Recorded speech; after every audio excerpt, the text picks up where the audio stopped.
Muy buenas, bienvenidos a Programación Fácil. En el capítulo de hoy vamos a ver cómo transformar el texto de diferentes formas. Y lo primero que vamos a hacer es ver cómo convertir el texto a mayúsculas. Para ello utilizaremos la propiedad TextTransform.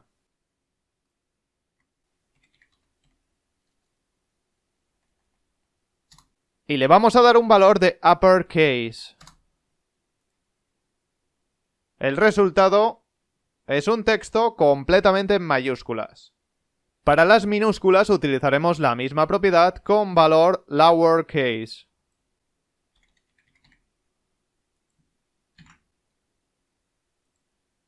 También tenemos una opción no tan útil como estas, que te puede servir en ciertos casos, que es capitalize. Con capitalize vamos a poner cada primera letra de cada palabra del texto en mayúsculas.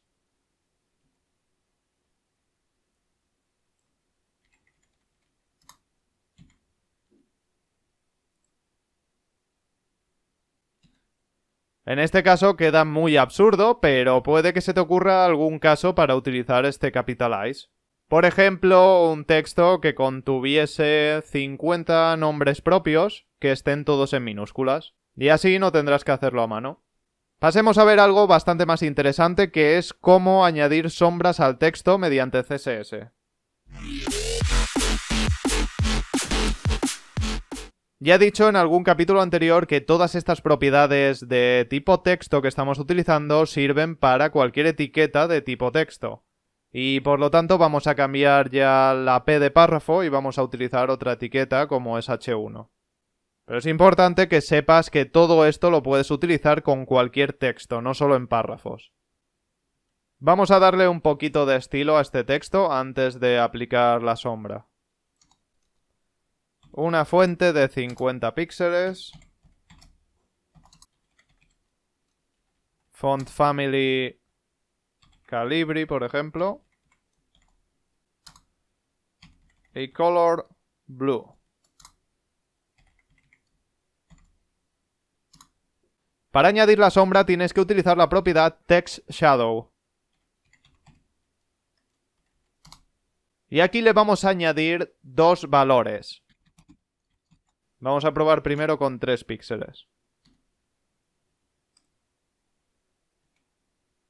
Esto es el estilo de la fuente, el color y tal, pero como puedes ver aquí, tiene una sombra del mismo color que la letra. Está en azul.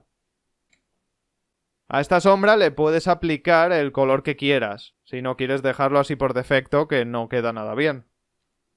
Pues puedes poner colores HTML o hexadecimales, por ejemplo.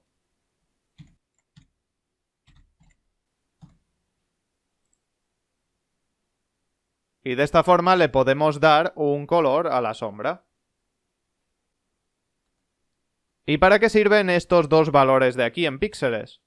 El primero nos sirve para especificar la distancia horizontal entre el texto y la sombra. Y el segundo valor nos sirve para especificar el vertical. Lo entenderás mejor si pongo un tamaño más grande para que se vaya más.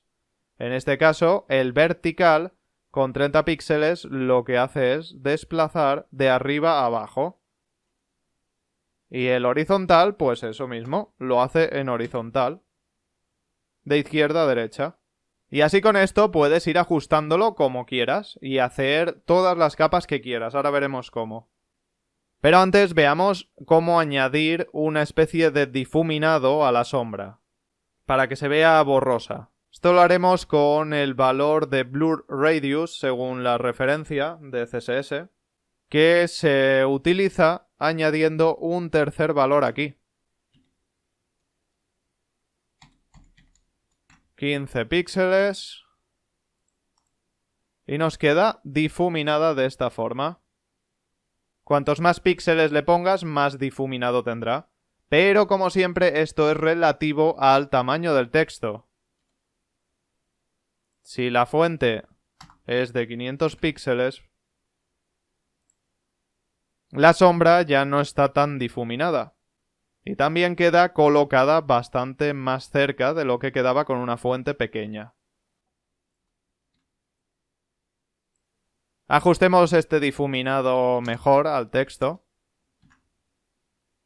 Y así queda bastante mejor.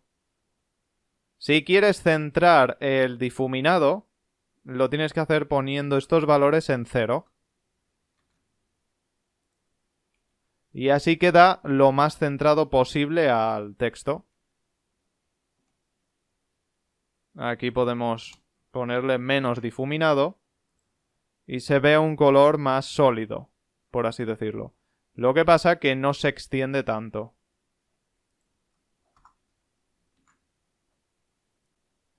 Para terminar con el capítulo, veamos cómo añadir más capas. Podemos tener una capa de difuminado o 10 capas de difuminado, da igual. Podemos tener varias sombras a la vez. Se pueden ir haciendo muchas combinaciones. Simplemente, después de cada especificación de los valores que quieras, añades una coma y pones otra especificación más aquí o las que quieras. Siempre separados con una coma y al acabar finaliza con el punto y coma. Voy a dejar esto de 15 píxeles. Y aquí voy a añadir otra sombra. En este caso no le añado el valor de difuminado porque quiero que sea una sombra sólida. Y le pongo otro color. El resultado es como lo puedes ver. El texto, tenemos su sombra sólida y su difuminado. Y esto va por capas. Si has utilizado algún programa de edición gráfica como Photoshop, sabrás de sobra lo que son las capas. Simplemente imagínate en este caso 3 objetos. El objeto que estaría encima sería el azul. Después vendría el objeto de color verde, que es el difuminado. Y abajo del todo tendríamos el objeto de color rojo. Esto para que te hagas una idea de lo que son las capas. La primera capa es totalmente opaca, o sea que todo lo que hay encima tapa a lo que hay debajo. El difuminado es semitransparente, es translúcido, y deja pasar cierto color de la capa de abajo. Fíjate cómo el verde está encima del rojo, pero por debajo del azul. Y esto va en el orden en el que está esto. Primero aparece el texto, después la primera capa, que es el difuminado, y después esto. Y ahora si añadimos otra coma con otra capa más, pues aparecerá debajo del color rojo. Tenlo en cuenta porque podrás ir haciendo ciertas transparencias y que te queden unos efectos bastante bonitos. Si tienes ganas puedes ir haciendo pruebas con diferentes colores, diferentes tamaños. Ves jugando un poco con todo lo que has aprendido en este capítulo y ya verás como cuando lo puedas utilizar para hacer tus sitios web te van a quedar unos efectos del todo geniales. Simplemente échale imaginación. Espero que te haya gustado este capítulo. Si es así, apóyalo con un like para que hagan mucho más CSS. Y si te quedaron dudas, déjame un comentario. Nos vemos en el próximo capítulo.